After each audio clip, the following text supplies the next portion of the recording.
শুভ দুপুর বন্ধুরা। দেখুন এই যে তিনটে আছে, এত জ্বালায় এদের প্রত্যেক দিন সারাদের মেরে মেরে মেরে মেরে হয় না, এদের পেট ভরে খেতেও দিতে পারে, রাত দিন শুধু ছো করে বেড়াচ্ছে। দেখুন এরা আবার চারিদিকে শুধু ছোটাছুটি বাঁধিয়ে দিয়েছে। এরা চোখের সামনে যা পাবে খেয়ে নেবে। সাপ, ব্যাঙ, ইঁদুর, মাকড়সা, বড় বড় পোকা, ঝিঁঝি, আরশোলা পর্যন্ত ধরে এরা খেয়ে নেয়।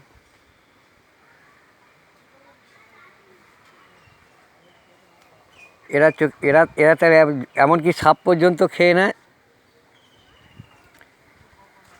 এরা সাপ পর্যন্ত খেয়ে নেয়। আর এরা তো হাঁড়ি মারার ওস্তাদ, সবাই জানে। আজকে আর অন্য কিছু দেখাতে পারলাম না, সময় ছিল না। ভালো লাগলে একটা কমেন্ট করে জানাবেন বন্ধুরা। রাখছি বন্ধুরা।